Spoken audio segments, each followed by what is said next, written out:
Midi Libre, en direct, au cœur de l'événement. Bonjour et bienvenue sur midilibre.fr, toujours en direct du salon de l'auto et de la moto de Montpellier. Moto, justement, nous allons nous y intéresser quelques instants avec un invité de marque, un invité exceptionnel, même Mathieu Lagrive. Mathieu, bonjour.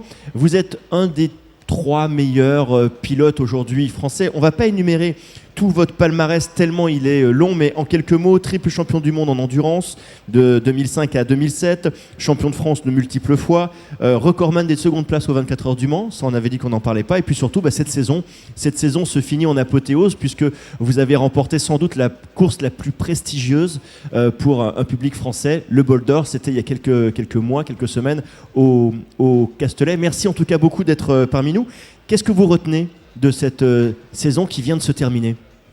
Écoutez, c'est vrai qu'après tant d'années passées sur les circuits, cette année a été assez riche en émotions, où encore une fois une seconde place au Mans. Bon, c'est une petite chose routinière, c'est pas très grave. Et c'est vrai qu'on a eu des pépins lors des 2 autres courses de 8 heures qui malheureusement ne nous ont pas permis de pouvoir jouer le titre, mais on en arrive tout de même à finir en beauté par la victoire au Bol d'Or, qui n'a pas été une course si simple que ça, que ce soit pour tout le monde, hein. Je pense que tout le monde avait un petit peu son lot de pépins et je pense qu'on s'en est un petit peu mieux sorti que les autres. Des objectifs pour la saison à venir, des objectifs pour, je ne vais pas parler de fin de carrière, mais qu'est-ce qu'il vous reste encore à gagner? Bon, les 24 heures du Mans, ça c'est clair. Ça c'est fait. Mais quel est votre objectif final? L'objectif c'est de pouvoir toujours performer avec une des meilleures équipes qui est Kawasaki. On a une moto fabuleuse,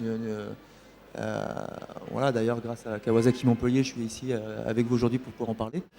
Et je pense que, après toutes ces années passées à haut niveau, maintenant, c'est de donner le meilleur de soi-même, profiter un max, et puis toujours pouvoir performer, parce que je suis plus très jeune, donc j'ai des vieux os quand même qui me font mal de temps en temps. Et il faut savoir les ménager aussi, quoi. Un peu plus de 20 ans de carrière. Alors, ceux qui nous regardent ne le savent peut-être pas forcément. On le sait parce qu'on en parle beaucoup, notamment dans la Formule 1 où l'électronique est très important. En moto également, MotoGP notamment, l'électronique devient extrêmement important, mais également dans vos catégories. L'arrivée de l'électronique est arrivée depuis une dizaine d'années. Qu'est-ce que ça a changé? Qu'est-ce que ça a fait évoluer? Alors effectivement, pour des vieux pilotes comme moi, il a fallu s'adapter. Il a fallu tout remettre à zéro et changer son style de pilotage. J'ai connu le début de l'électronique, on va dire en fin 2008, ça commençait vraiment à se développer. Ça n'a pas été simple parce que ça ne fonctionnait pas forcément bien. Et à l'heure actuelle, maintenant, en endurance, effectivement, on vient vers des électroniques bien plus poussées et de façon à optimiser les performances de la moto. Que ce soit en consommation, en vitesse, il y a plein de détails. Il y a tellement de détails, on n'est pas encore au niveau du MotoGP. Et au fur et à mesure, on s'en approche. On a pu voir par exemple la marque qui a pu gagner les 8 heures de Suzuka, je ne la citerai pas, qui est venue à cette course, qui a développé d'énormes moyens et qui a utilisé l'électronique de la MotoGP. Avec des pilotes de MotoGP. Et ils ont gagné. Forcément. Alors justement aujourd'hui la moto, comme tout sport mécanique, est un travail d'équipe. À côté de vous, Denis, qui lui représente votre équipe, votre écurie, Kawasaki Montpellier, la concession. Alors pour vous aussi c'est un événement, la venue de Denis, et ne l'oublions pas, de sa moto. C'est rare de voir une moto de ce niveau-là aujourd'hui en concession pour être présentée. Oui, effectivement, c'est un grand honneur pour nous de voir la Kawasaki numéro 11 qui a gagné le Bol d'Or cette année grâce à l'appui de Kawasaki France. Ils nous ont aussi prêté la H2R, 1000 cm3, 336 chevaux, une moto avec un contenu technologique extraordinaire, une moto unique puisque 24 exemplaires ont été vendus en France, que la production va être arrêtée puisqu'elle était uniquement prévue cette année. Donc vous pouvez en acheter une aujourd'hui. En 2016, vous ne pourrez plus l'acheter. Donc c'est une moto qui est déjà collector avant même d'avoir terminé l'année. Et grâce au travail de Kawasaki Montpellier et au travail de Kawasaki France, on peut présenter sur le salon de la moto 2 événements exceptionnels.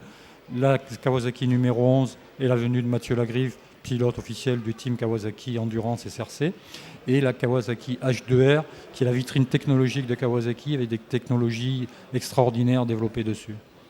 Très bien. Alors justement, puisque nous sommes sur le salon de l'auto et de la moto, ici à Montpellier, quelles vont être les nouveautés? Quelles sont les nouveautés? Quelles vont être les nouveautés 2016 chez Kawasaki?